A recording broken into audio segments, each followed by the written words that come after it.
Okay, hello. Welcome to the CDR British Soul panel at the We Are Here Virtual Festival. Hello, August 2020. My name is Tony Nwachukwu. I'm a producer and educator and head up CDR. And for the next 60 minutes or so, I will explore career, identity, and heritage with our super panel of artists and producers. Recent events have brought unprecedented worldwide attention to the systemic challenges of Black people that have faced for generations. There is also a unique British Black experience to this, of course, especially within the music industry. Let's delve in for the lens of those who create every day. I'm going to introduce our panel, if they say a little bit about themselves and their connection to music, kicking off with George. Hi, my name is George Riley. I'm 23 years old. I sing, I sometimes produce. I graduated from university last year. I actually studied philosophy and politics, so not music at all. So I guess this year has just been me testing the waters. So I'm just at the beginning of my journey. Cool. Lynda? Hey everyone, I'm Lynda Dawn. I'm a singer, songwriter, producer from London, and I make soul music heavily influenced by boogie, funk, and jazz from the 70s and 80s. Yeah. And I released my debut EP last year. Nice one. And last but not least, the Mykaell Riley himself. My name is Mykaell Riley. I started before half the panel was born, I guess. Dare I say it. I been artist, producer, manager, now academic. I started in a band called Steel Pulse a very long time ago and progressed through various bands, stages of production, moving into management, and eventually academia, where I now reside. I'm director of the Black Music Research Unit at the University of Westminster, and I head up a project titled Bass Culture, which is the largest project looking at the impact and legacy of Jamaican music in Britain. That'll do for now. Illustrious. So, hey, listen, I'm guessing, we all had aspirations for a career in music when we were younger, right? Tell us, what was your understanding of the music industry when you were, say, 17 or 18 years old, and what supported this view? Maybe, Mykaell, you can kick us off with yours. Sorry, I'm going back in time. It takes me a while because it's a long time. I don't think it's any different for any 17-year-old, because you think you know a lot about the industry. You have an aversion to any advice coming from anyone older than yourself. You're challenging the scene, whatever the scene is, to come up with something different. You want to own what you create, and you want to connect with your age group. And you exist in a bubble where you have your own language, your own vernacular, your own preferences, and so forth. And, I was no different. It's just a different time period. And the same challenge existed, in terms of parental perspectives. My parents at the time, I couldn't mention, in fact, I didn't mention I was in a band until after we signed the contract.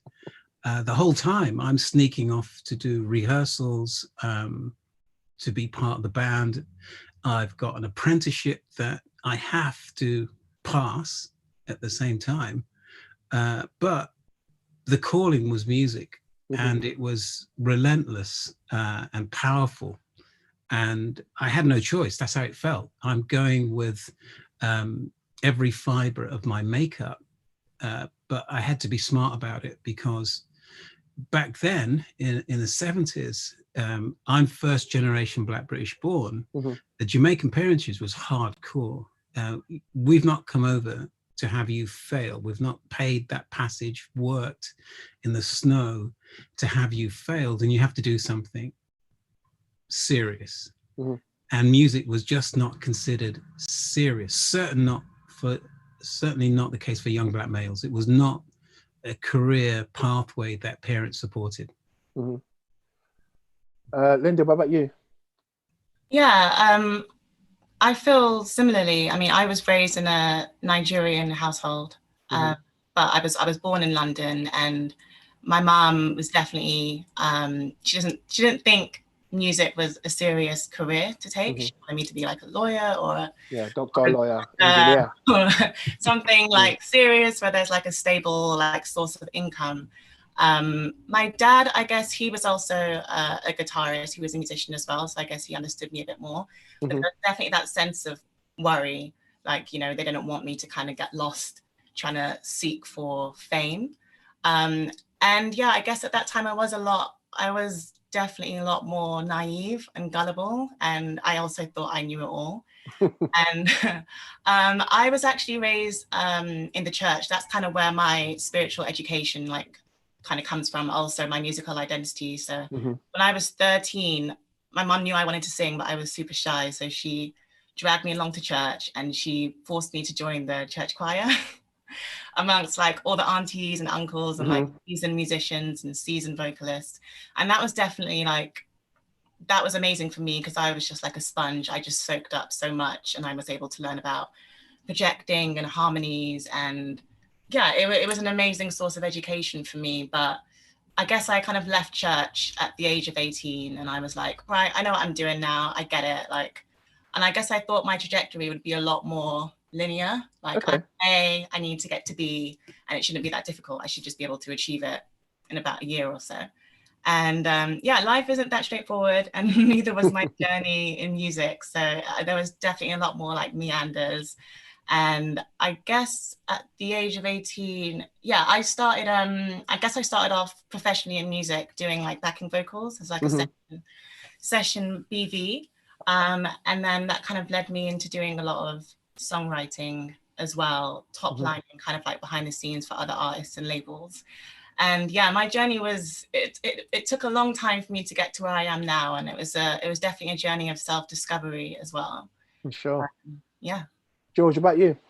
Yeah, I feel like very similarly to Lynda. I felt like at 16, it will just happen. Like if you're talented, it will just magically, you'll just do it and be successful. I didn't really realize the work that you have to put in on your craft, but not only that, your network, who you know, all of that kind of thing. And it's funny listening to my dad because he's saying a lot of things about his parents, but I probably felt more similarly about his outlook, very much so, because I always kind of hid my music from my dad because I was not like hid it, but like he was always like, it's very hard. Yes, of course. Very hard. People are snakes. You'll get burned. And I was like, oh, because I think I wanted to go to Brit school when I was like 16, and then kind of convinced otherwise. I ended up going down the university route and not studying music at all. And although I continued doing music that whole time, I guess I just, yeah, it's definitely been a journey of me figuring out exactly what I want from it. And actually I'm happier now to come into it at this later stage, knowing myself, knowing what I want. And I think having built on my abilities as well to the point where I'm actually ready to embark on a career in it, I guess. I hear that. So with you, Georgia, has there been a point where, you know, your creative output and your music and industry, you know, wider industry have connected? Has that happened, and how did it happen? Well, I guess it's happened quite slowly. There's been a few people, like industry people, who get into contact. Like I had someone I won't name who's like, yes, you can be Rihanna. I will sign you for your whole life and take 30% of everything that you are and will ever do forever. And that was probably like 2 years ago. And I think probably quite a lot of people, young people who are embarking on music, have a similar experience with someone who tries to kind of like poach you at like an impressionable stage in your career. And then I guess it's just been really organic. Like, as I've just been meeting more musicians, getting more involved in a musical community, things have just kind of come about really naturally. And yeah, it feels just like it's reached its stage almost on its own. I mean, I'm definitely going out and seeking out those opportunities, but it hasn't felt, it hasn't felt forced. I hear that. Lynda, what about yours? I mean, you talked a little bit about, you know, cutting your teeth as a backing vocalist, writing top line. At what point has it, you know, been a little bit more about you as a artist? Yeah, so I actually did a lot of songwriting for a couple of years, and I think, to be honest, I just kind of wanted to keep busy, and I guess I thought I could feel better just by making music, even though it wasn't music that I necessarily wanted to make. I kind of felt like I had to keep my foot in the door and, you know, keep networking, and hopefully one day I'll be able to make music that I want to make. And yeah, it did take a lot of self-discovery, and eventually I was just feeling not very like fulfilled. Like, I didn't feel like I was actually like pursuing my purpose. I felt like I was just kind of going along with emotions and just jumping through hoops. And you know, similarly to what George was saying, like, you know, people kind of saying, we want you to, trying to put me into boxes, like make a song like what Rihanna would do, or make a song like this, which is just really soul draining as an artist. I mean, just like copy what other people are doing. It's just not very inspiring. So after a couple years of doing that, I don't know what happened. One day I just kind of shut down, and I was just like, okay, I'm not going to do this anymore. And I think a lot of people around me thought I was being crazy because I was just turning down opportunities left, right, and center. And yeah, I just kind of actually stopped doing music for a little bit. Okay. Because I felt pretty disillusioned. And it was just like the people around me. Like, I think it's really important in that if you're an artist, to have like a really strong support system, whether it's like one person or like a community of people. And it was actually the closest people to me who kind of encouraged me to just, I guess, like dig within to find out what kind of artist I am, what kind of content I want to create.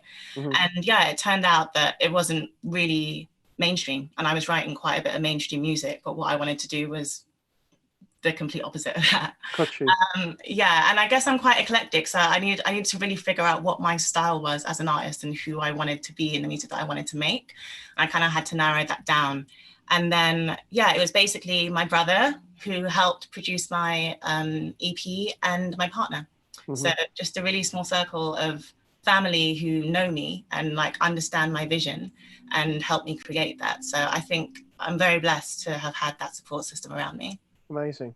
Yeah. Mykaell, what's your connection? When did your apprenticeship tour, you know, rehearsing, you know, start to be recognized by industry? I think it's different because firstly, I was not in London, the capital of business and enterprise, if you like. If you're 100 miles down the road and going back to the 70s, you might as well almost been on Mars. You had to create a profile locally first. We didn't have internet, we didn't have mobile phones or anything like that. So it meant that your first community was the band, and you couldn't do it on your own. There was no tech. You needed people, is the big difference. So if you thought band, or you thought I'm an artist, you instantly thought a group of people, and you had to seek them out, or they found you. So it's a very different experience in that context, because you had to become part of a unit. And once you're part of that unit, again, the whole time frame is different, because back then you signed a deal for 5 years and everything was thought of in 3 to 5 years. If you signed a single deal, it might not come out for a year. It's very different. And an album would come out perhaps at the end of that year that you've signed, or even 2 years into your contract. So a very different timescape was in place. And it meant that when you thought of being part of a band, you thought in a different length of time. So it meant that you'd rehearse for a year before presenting to even a label or management. You had to get to the point where you were, well, almost semi-professional. And you also had to have amassed an audience, analog style, which meant you went out and you gigged and you rehearsed in front of an audience. And that audience was your barometer to say, it's good, it's bad, keep your day job, whatever. And in our case, the first audience was a Jamaican audience, which was hardcore, absolutely hardcore. I mean, you literally took your facial features. I was going to say, how do I put this? If they didn't like you, you'd be bottled, okay? And this is not a punk audience. This is an audience that is saying at the time, there's a sound system playing, the band comes on and it disrupts the sound system. You almost had to be interchangeable with the sound system. What that meant was you practice all the songs that were being played by the DJ. If he was dubbing a song at the time, you dubbed live that song. And it meant that you became really good imitators. And that at that point, you were judged. If you were able to go on stage, perform a song, the audience not even realize it's not the song, it's not the artist on stage, you were good. And that was a hard school. It meant we rehearsed all the hits and you'd insert one of your own songs into that performance. And you'd hope they wouldn't notice. I hear that. And if you came off stage and no one screamed at you, that was a success. It's a very different time frame. Most definitely. And at that point, you know, you thought maybe we should look for a manager. Very different time period. So back then, particularly with all this schooling and grafting, doing these gigs, you know, were you aware of any, you know, racial barriers to your progress and the potential of your development at that time? Are you kidding? This is the 70s, mate. Enlighten us. I mean, it's funny looking back because you've got Black Lives Matters like a few weeks ago, and jumping back a few decades, and you think, what is the difference? The difference was you kind of knew it was there because it was in your face. You stepped out your gate, and you had white youth in the form of skinheads that were part of a group or political party, the National Front or the BNP, that was just looking for the odd black person. I say the odd, it wasn't the odd, it was anyone they found on the street that wasn't in a group. And they just attack you and beat you up. It was literally, there was no question about it. You would plan to go out with a number of other of your peers, and you'd go out in a group formally for protection. If you were heading to a club or a venue and someone didn't turn up, the first place you went was to the local police station. It was that straightforward. Let's go to the police. He might have been picked up. And if you were picked up by the police, you'd have been beaten up. So jump forward to the idea of a record deal or record contract. You know, these are back in the days where if you saw someone, a black person on TV, you spoke about it the next day. Did you see X on the TV?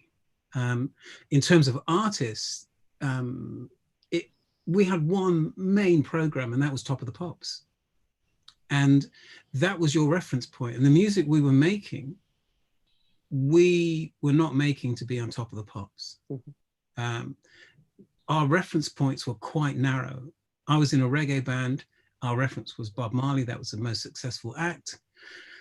Other than that, it might have been Aswad, who was the only reggae band at the time, British reggae band, to sign a major contract. In terms of labels, we weren't looking for loads of labels even. It was Island Records. That's it. Maybe Virgin.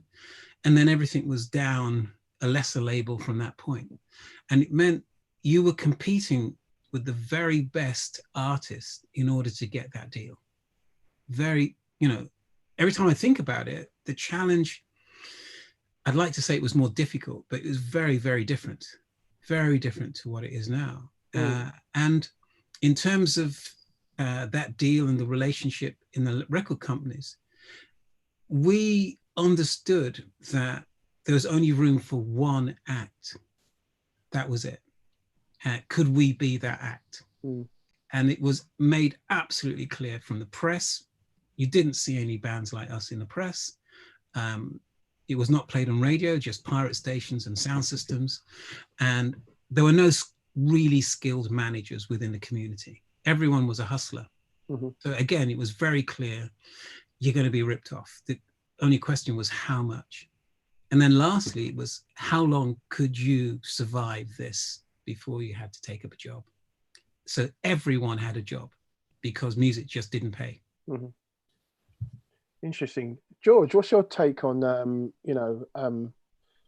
the awareness of any kind of, barriers because of how you look, Well, I think it seems, obviously it's just a completely different time, but to me, it seems quite obvious to anyone paying attention that colorism is just such a big issue in the industry still. I mean, when you go on Instagram, it does seem to me that only lighter skinned women get the airtime or get like propelled, let's say, or uplifted by media and everything else.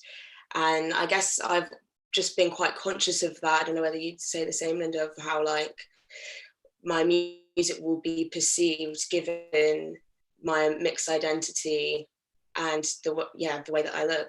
So I think it was just also in terms of like deals, all of that kind of thing, it just is definitely so different because it's so oversaturated now. Anyone can get Instagram, get TuneCore, distribute your music themselves, which is exactly what I've done.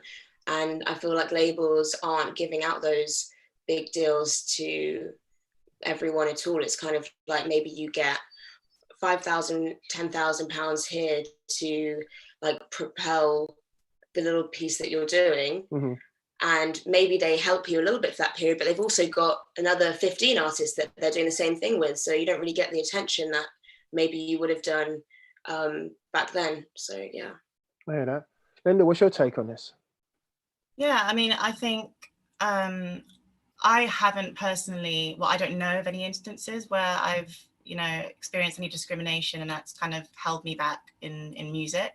And I think touching on what George said, colorism is definitely a thing, it's definitely an issue. And I think people who are more racially ambiguous or fairer skinned are kind of put on a pedestal because I guess they're seen kind of more palatable to the mainstream, like wider audience. So I'm definitely aware of my own privileges that I have as a British born Nigerian woman, but of mixed heritage as well.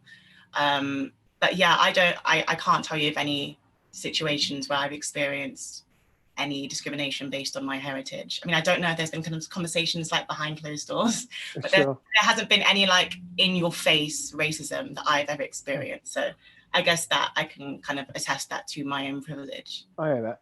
But do you think that one's heritage, particularly black British heritage, can compromise one's progress? And if so, by whom and how?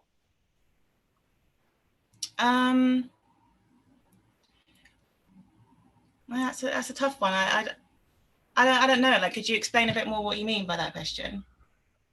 Like I said, I think what I'm trying to get at is whether or not the way someone looks, the way someone is, their heritage, black, being black and British, and wanting to be an artist and musician, does that hinder your progress? It's like straight up question. Right. I mean, I think it varies for every individual, but I definitely think on the whole, yeah. And I think based on just appearance alone, the more non-Western you look, the more ethnic you look, I think that can definitely work against you if you want to break into the mainstream. I think if you just look at British soul music as a whole, I think it's fair to say that the most popular soul artists to come from Britain may not be of African heritage or Caribbean heritage, like the Adeles and the Amy's. Not to say that they're not talented and they don't deserve what they've achieved, but they were able to kind of break the glass ceiling and like propel to a whole different kind of status than a lot of Black artists have been able to for the genre of music that is theirs. Sure thing. What's your take on this, Mike? Well, just responding to Lynda, I would say they don't have a glass ceiling. The glass ceiling's on this side of the fence. It's not something they have to break through, is the first point, which means it's a far easier passage. Secondly, they're standing on the shoulders of every single Black soul, R&B, jazz, reggae, whatever you want to call it, Black music artist, which has done the work for them.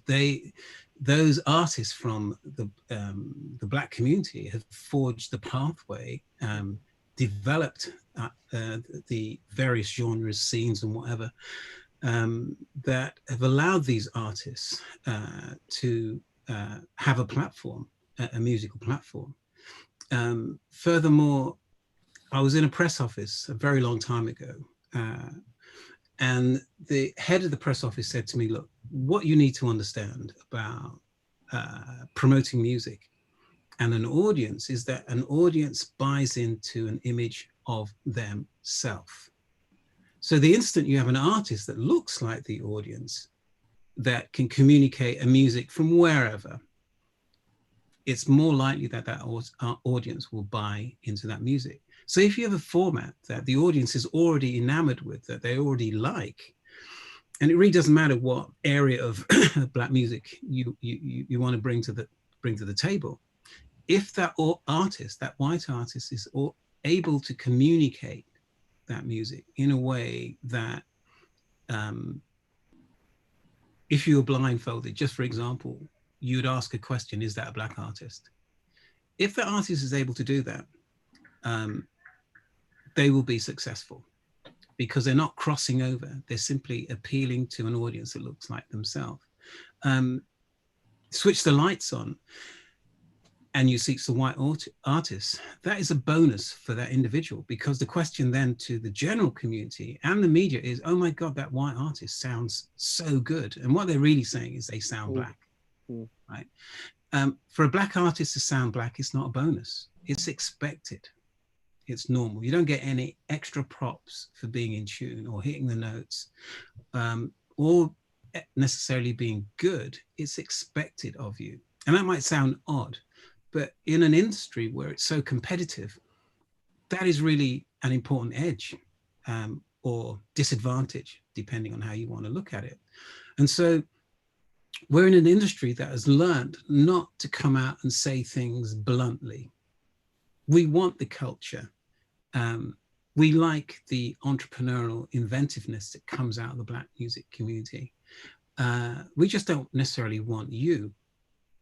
And that means at any given point, it's a limited number of artists that are able to make that ascent. And then you look at the size of the industry and you say, how comes so much money has been made out of this culture, and so few artists seem to have a really meaningful career? What is happening behind the scenes? And I think more artists need to ask that question, and get smart about the idea of having a career, because it's not a level playing field. It never has been. That's just, from my perspective, and my experience, delusional. For all artists, Black or white, it's delusional. But I think if you're a Black artist, it's delusional on a whole different level. So given the economic landscape of the music industry and, you know, the opportunities of online and the opportunities of tapping into services, is there a way of kind of looking at ways to address this, you know, disconnect between the contribution that British Black artists and producers have made to, you know, to contemporary music, and to the face of, I'm not saying the face physically, but the face culturally of mainstream music? Is there a way of addressing this? You know, whoever wants to answer that or respond to that. Giving people back their masters. Did you see that Deval Timothy video? Talk us through it. It's called Slaves, and it's a stop motion music video, and it's about an artist writing a song and giving away the masters and kind of ending up in this like modern slavery situation between the artist and the label. And I think it has made me think a lot about whether there is more power in being independent these days. How far can you go being independent? Does the label have less power? I don't know. A good example would be Prince. Mm. You know, if you look at Prince and what happened to him in his relationship with his label and his label holding on to his content and him changing his name to Symbol, all in an effort just to be the artist, just say, look, I created this stuff. I mean, it's difficult because all contracts are complicated, and as you move through time, you feel different about a contract you might have signed a few years ago. But the principle is, once you've signed these deals, the companies own you and they own your artistic output. And in terms of challenging these companies, which are global conglomerates, and you relate that question to British artists, and in particular British Black artists, it's a challenging one, because no matter how big you are, the global conglomerates are bigger. And if you're looking at distribution, at some point, you'll see that all those artists that set up to be independent, to have a 360 control of their creativity and their merchandise and everything else, they somehow, just at their peak, sign a major contract. And you say, why have you done that? Why? And one of the responses to that is they recognize, one, if I want to be really global, I need access to the global networks in a way that I don't have if I don't sign. And secondly, I think they realize the fragility of their own careers. Most careers are only 3 to 5 years. You peak and you burn out, right? And they've made some money and they get nervous about their longevity, and they say, do you know what? I can squeeze some more money out of a label and move on. But does it change anything? And the answer is, every time that happens, the answer is no, quite frankly. It hasn't changed, arguably, since the birth of popular music, or pop music more, because that's kind of 59, 60. It hasn't changed. And so there is a battle going on for creative control, and it's still going on. And I think amongst Black British artists, we're moving into a new stage where young musicians understand more about their industry at an earlier stage, and they're understanding more about the impact on the Black artists as opposed to a white artist. They're understanding those nuances at an earlier stage in their career. So with that in mind, it is hopeful. And again, within labels, we have young entrepreneurs going into labels with an understanding of the challenge of Blackness within an institution. And that is helpful. And most recently, institutions have been challenged through Black Lives Matter to focus on this inequality. So again, it's hopeful. If you ask me if I think it's going to change, I just say I'd like to be hopeful at this point. I mean, it's really interesting. I mean, I'm really glad that you alluded to this idea of kind of, you know, Black entrepreneurship, particularly in the music space, you know, but I think that the thing about that is it's a bit of a double-edged sword, because on one hand, there is this fantastic opportunity to find one's own identity as a music producer, artist, etc., and find an audience on your own terms, etc., etc. But that's all done with your own personal labor, right? You know, and I think the other side of it is the fact that there is still an industry out there that does invest in artists and does invest in the future of artists, you know, and there seems to be a disconnect between the fantastic entrepreneurship that's happening in the Black music space and those institutions and those companies that could invest, right? And we've seen this time and time again, you know, with the evolution of different scenes and genres. If it was happening with, you know, white-led artists or white scenes, things would accelerate in a much quicker way. So with that all said, I think looking at, you know, the British Black experience, you know, how do you think it differs from, you know, other Black people around the world? I mean, it's obviously different, but in terms of the progression of British Black music, British Black artistry, how how can it push forward? How is it different, and how can it be pushed forward and maintain its own identity? Ooh, I'll let one of the young people answer that. Let's go with Georgie. What are you saying? What do you think? Well, from where I stand, I think it's moving into quite an interesting space. I feel like Black British artists are recognizing their own power and authenticity and celebrating it in a way that I don't think has been celebrated in the past. I would say, I think that it seemed before it was maybe not easier, but maybe you were accepted if you were doing a more American-centric version of what you actually wanted to make. And now having your own accent, having a London accent, being yourself, I think is something that people actually want and are craving in a time where all this like fakeness, fake energy, influencer culture, I think it's kind of hopefully dying a death, and people actually want to see authenticity and genuine people. I hear that. Doing their thing. Lynda?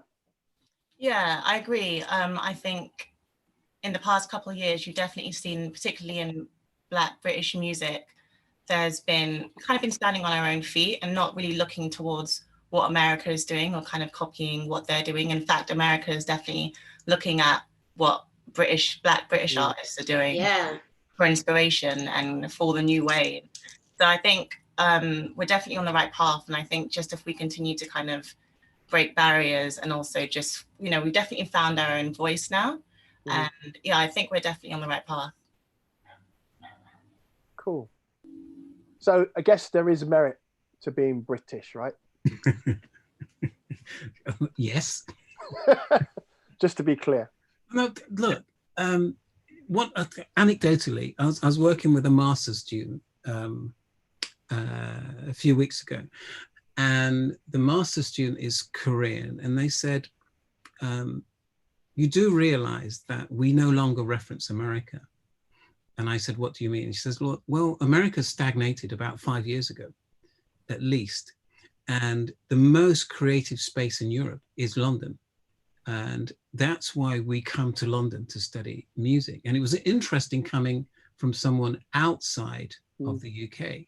And the focus here, in this instance, was to absorb what's happening in London, to take it back to South Asia. And I've had the same conversation or a similar conversation with Chinese artists who've come to study what is happening in the UK, to go back and be creative in China with a new middle-class youth community. And in this instance, this student said to me, look, I'm not interested in breaking into the American industry. If I make 0.000 whatever % in China, I'm bigger than I could be in London and bigger than in America because I'm in China. And what you guys have done is developed a whole cultural thing that we're just coming to terms with. And London is the place to be for that, which, you know, that is powerful to understand the mindset of someone from outside of the culture coming to London to absorb it. And the other interesting component of that is they said they didn't realize the impact or input of the Black community in popular music until they arrived in London. And that was like really interesting. And I said, why? And they said, well, the way it's promoted to us is very different. There is no link to the Black community often in popular music or pop music that comes out the UK. It's promoted as pop. And most of the protagonists are white British artists. And it's just called pop. It's when they arrive in London, they realize the complex interrelationships between the Black music community and the pop charts. And that's a revelation when they arrive. So that is something else I think that should be in its own way inspirational, in that there is a job of work to be done and an opportunity in that gap, that knowledge gap. And you know, in terms of markets, China's a pretty big place. Indeed. I mean, it's with what you've just said, you know, just for clarity, you know, is Black British artistry, the identity, really that important, you know, in this age of kind of mass, you know, blemish global fusions, you know, of genres and culture, you know? I'm really glad you alluded to that point. It seems like it is, but maybe, you know, Lynda or Georgie, you can answer this. You know, you obviously are very social media savvy. You look at, you know, I'm assuming you look at Insta and all these platforms, you know, a lot more frequently than say Mykaell does, or even myself. You know, do you think there's a need for there to still maintain an identity, a cultural identity, a Black British identity, or do you think that, you know, it's not so important, you know, given how people are influenced from so many different places, and there's this kind of fusion of culture and styles and genre, etc. I personally, for me, I feel like it is, and to go further than that, I just feel like having just an artistic identity as an artist is really important if you want to make like authentic music. I think that to tell your story as an artist, you kind of have to dig deep and look at your experiences and whether that be your cultural identity as well, to create music that is true and authentic. So, I mean, it can't be forced. Like if some people don't really identify with their heritage, then I would suggest maybe not, you know, going like full, like, you know, promoting where their family's from on their Instagram. And it just has to be, if it means something to you and it's important to you and your art, then absolutely. That's how I see it. I hear that. Lynda, what do you think? That was Lynda. That was me. Oh, sorry. I'm not on the screen, so I'm just hearing a voice. Sorry, Lynda. Thank you, Lynda. George. Yeah, I would say, I would just second that and say that something I'm really proud to be part of is the community, and that's something that is quite on display. Like shout out to Giles and Miles at the Room Studios, where I spend a lot of time. But it does feel like everyone knows each other and supports each other, and that is a really important thing to be showcasing as well. And in a way, I kind of wish people knew that there was more support in the community than is actually displayed online, because it can be a very individual endeavor to be, and maybe self-indulgent endeavor, but actually from what I've found, it's been nothing but community and us all kind of trying to uplift each other, and that's something that I hope was more acknowledged. I hear that. So with that said, you know, what steps can be taken to address, you know, some of the systematic barriers to the music industry, but also, more importantly, systematic barriers to this knowledge gap that Mykaell talked about? I think a big part of the challenge is networking. It's how musicians, I think, and creatives form groups. And certainly, and I talk with my academic hat on, one of the things we encourage is developing international networks right there within your creative hub. So we will literally place international students in the context or periphery of London-based musicians and say, look, for this project, you guys are going to work together. And it's pretty amazing. What starts off with a pretty fractious, challenging encounter creates or produces some of the most creative outputs and really good relationships at the end of it based on those outputs. And in one context we had, or one encounter, we had Chinese, Korean, Japanese musicians working with London grime musicians, and what they produced, this is student work in their final year, raised £30,000 from a sponsor who said, I like it, I'm going to sign you. And that sponsor was Chinese. And so it's saying, look, you can create an international project just by the people that are involved in that project. you don't have to travel. It's not about travel. It's not about getting on a plane. So even if you got worried about COVID, it ain't about that anymore. You can create an international project just by seeking out those people that come from somewhere else. And one of the reasons they're in London, as I said earlier, is to connect to London.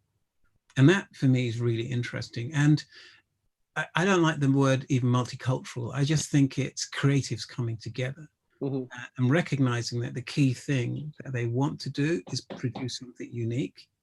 And that's a coming together of all their experiences.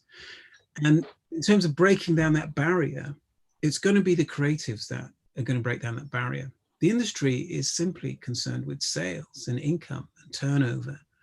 And I think the new groups, I call it, are formed of different components. And one of those components is, maybe I've got an accountant. He's a member of the group. What does he do? He just makes sure we don't lose out on the financial side. You know, I've got another member of the group, and that person simply deals with press and PR and whatever else, but they're a member of the group. So it's not necessarily about music. I think the new creative teams, if that's the right expression, are recognizing that they have to embrace the key elements of the industry itself in order to survive. And I think the community today that's making music is recognizing that. And in terms of the Black community, I think in many cases, they've already recognized that. They've circumvented the industry and said, you know what, we know that we're going to have a hard time trying to fit in. So we're not going to try and fit in. We're just going to try and survive.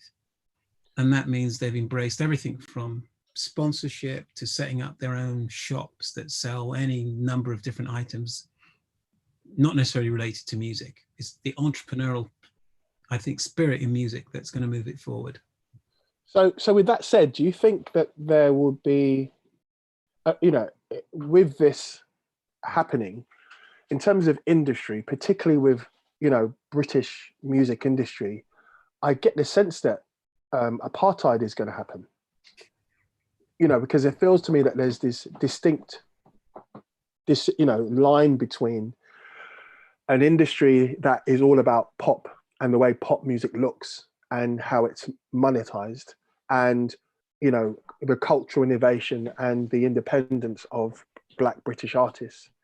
And it feels to me that there's a divide there. It will make sense when it's about the one, as you said, alluded to it earlier, or that one artist that from a particular scene or genre, or that track that does really well and performs. But in a broader scale, there isn't that investment in scenes or collectives or whatever.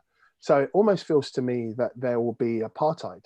You know, there will be industry that's about money and exploitation of a genre in, you know, in the guise of pop, and everything else. What do you guys think? Maybe Georgie, what do you think of this?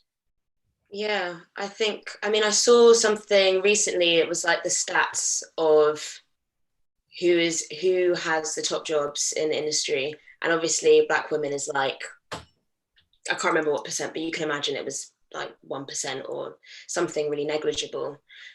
And after all this time, it just seems like people still aren't getting the jobs, or if they are getting the jobs, they're being brought into an environment that is overwhelmingly white, that kind of stops them being able to make any progress or have any impact. So I think, yeah, there definitely is a divide. And for me, that looks like doing a law conversion, which I'm going to be starting next month, because I'm just thinking, well, knowledge is power. If I'm going to try and exist outside of this, then I need to be clued up on what those challenges are going to be.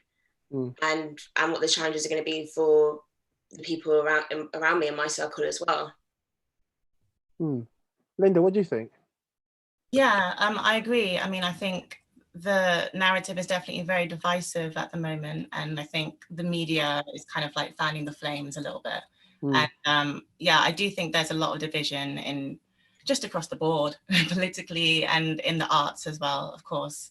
And I guess one good thing to take out of it is, I think in this day and age, artists have a lot more independence and autonomy. And especially with what's happening with COVID, I think people are forced to kind of be more independent and learn how to do things themselves and not rely on institutions so much, or not rely on major labels. Like, you know, I think a lot of artists can do a lot themselves via the power of social media and self PR. And also, as Mykaell said earlier, being able to connect with international audiences, and you can do that on a live on Instagram. You can do it, you know, via a virtual, like, digital festival. So I think that there's a lot that we have at the tips of our fingertips. And yeah, for me, I guess I was really lucky in regards to connecting with international audiences, because my EP was actually released via an LA label. And I didn't like look for that. I assumed that it would be released via a UK label, but it just kind of fell into the hands of Mind Design, who has a record label called Akashic Records. And then, you know, me coming from London, born and raised, my debut EP ended up being released to an LA, California audience first. And then that kind of rippled around the world and came back to the UK. So it just goes to show how easy it is now to connect with audiences who you might have not thought that you could connect with before. Of course. So I guess what we're saying is, you know, independence is the way forward. You know, knowledge is the way forward. Networks is the way forward. And I guess with industry, the wider industry, it's about partnership, right? Rather than, you know, obviously keeping your masters first and foremost, and allyship, right? And partnership. But this idea that it's not about being in the industry, it's about using the industry as a service. Am I right? Well, partly because you are in the industry. If you're making music and you're connecting with an audience, you are in the industry. I think what is important is to remember is that the audience, if you can access the audience, that audience is normally quite open to new things. The big question here is access.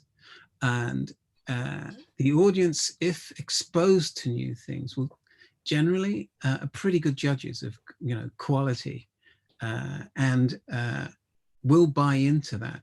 But they tend to select from the choice that they're given. The internet has meant there is more out there, but it's actually so much out there, it's difficult to find stuff. And so for me, the big question is marketing. Do you understand marketing, how it works, how to identify yourself and stand out in a crowded market? Do you understand how to access your audience? If you understand those two things, how to stand out and access your audience, you are powerful. If you can create a narrative that keeps you connected, you will survive. And if you're doing those three things, the majors will chase you, because that is exactly what they would have to do, and you're doing it. And it means that if you're doing those things, you have a better chance of staying independent. When you talk about a divided market, it's really about power and control of the monetary side of the market. And so I think if you're a British musician, you're increasingly attractive to large markets that are saturated with the same thing. And here I'm talking about an American market. The British black music artist is now quite exotic in America. You're black, but you're different. You sound different. You communicate your art differently. The culture from which your music is made is different. The experiences that your music is born out of is different, which means in an interview, it's a different story. It's fresh. It looks black, but it's fresh. And I think that should be empowering. The real question is, how do you get marketed in America? How do you maintain that marketing? And how do you achieve that profile? And the other thing I'd add to that is, people like to put down Africa. Africa is an amazing market to get into. That's why all the major labels are going over and opening up in Africa. So again, I think the global balance for the Black British artists in terms of opportunities is shifting, but the artists have to kind of, I think, upskill themselves in order to exploit those new opportunities. I would definitely agree with that, and also just say that media is so important. Like, you have to be accepted by those media outlets, because people are sheep at the end of the day, and they don't, it's almost like if you haven't been introduced to someone, for largely this is from what I see, if you haven't been introduced to an artist through channels that you respect, then often that audience won't initially respect or maybe trust that your content is valuable. So I think, yeah, the challenge of PR is definitely really important. You have to be on top of that as an independent artist. For sure. I mean, you know, the good thing is is that, you know, we've all kind of alluded to in different ways, you know, the whole pandemic and the subsequent experiences that we've had has really opened everyone up to their surroundings, right? Including their practice, whether it's your creative practice or business practice. So, you know, we'd like to think that, and also we've all had to question our identities and, you know, why we do what we do. So that it definitely feels that it's been a really good opportunity for all kinds of industry, particularly with components of the music industry that are looking at how to address, you know, a lot of the themes that we talked about today. Before we sign off, I just want to ask if anyone has got any questions or thoughts or comments on what they've heard, if you just want to push it into this chat so we can then share it with our group. But before we conclude, I just wanted to know a couple of things from you guys. You know, what has been the most, you know, striking, you know, thought or image that has come to your mind with what we've talked about? Maybe ask you, Lynda, what has come up for you with what we've talked about? Many things. I just think realizing the potential that we have as artists, and kind of it dawning that upon us that London is a massive hub and a real source of inspiration for a lot of other musicians around the world right now. So I just think realizing how lucky we are, I guess, to be a part of that community and to really be pioneers. That's definitely something that stuck with me through this conversation, and just realizing, I guess, how powerful we are, as you said, as artists, and how powerful the Black British soul scene is. Yeah. George? Yeah, I would say gratitude, definitely. And just being grateful for the community and the power of community, and just power of sticking together, and just being, we have strength in numbers. And if we can all share that knowledge, and then we can all grow and lift each other up at the same time. Mike? I think I'm just really heartened by how articulate young artists today are, and, you know, particularly young artists in the room. And I think astute in the challenges that they have as musicians and creatives, and the worldly overview in terms of the challenges that they have, and ambitions that they have. Back in the day, it was quite narrow. It was, we just want to get a deal, man. Deal, and then buy a house, and then just chill. And then it didn't happen. And then you're completely lost. I think for me, it's heartening to hear young musicians and creatives that have a grasp of what the industry is about, and the challenge that they've taken on, that they've inflicted on themselves. So, you know, I think, yeah, good on you guys. Good luck. Indeed. So to conclude, we'll conclude with this, Mykaell. You know, given, you know, your experiences to date, you know, as an artist, as a producer, as a manager, and, you know, especially on today's panel, you know, what advice would you give to your 18-year-old self today? Wow, that's a hard one. I think, don't assume you know everything. The best position is to assume there is more to know, and to take on the role of finding out that which you need to understand.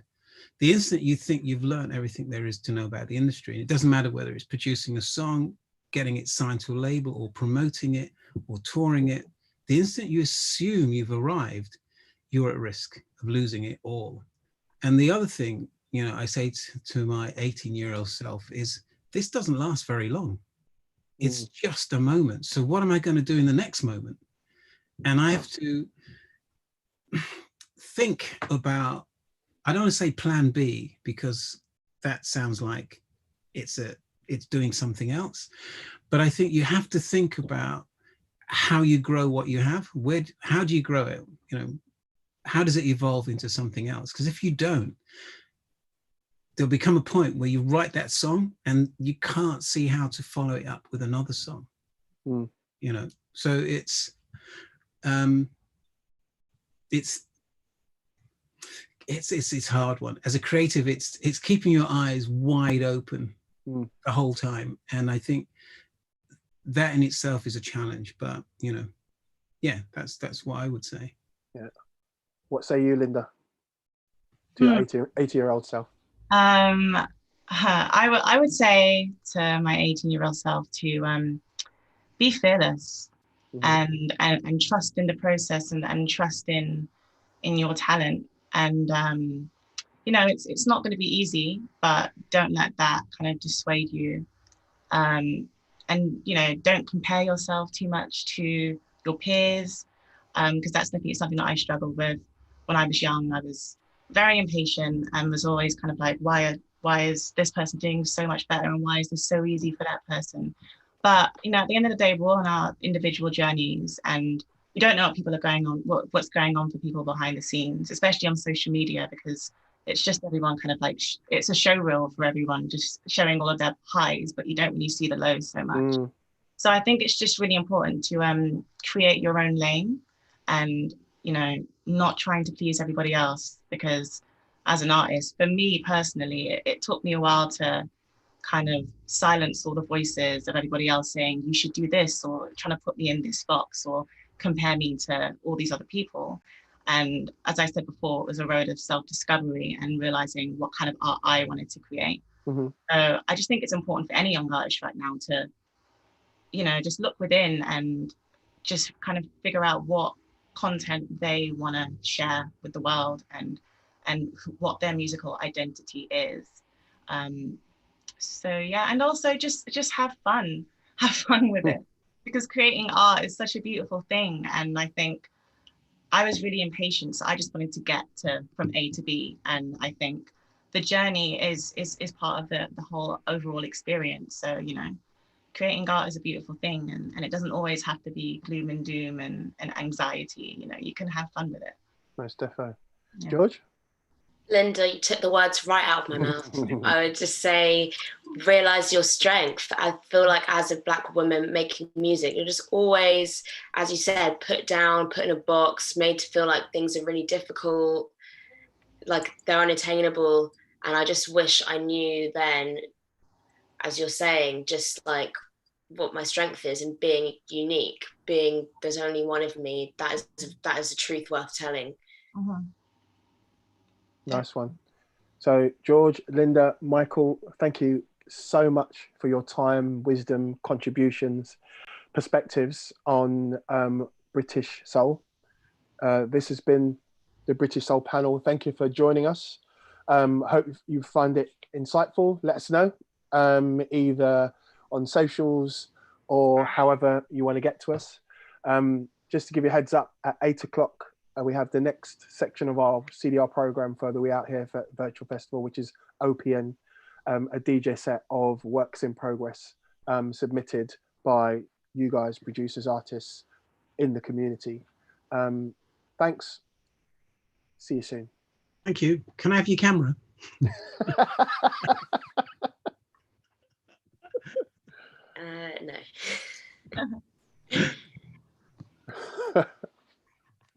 Yeah.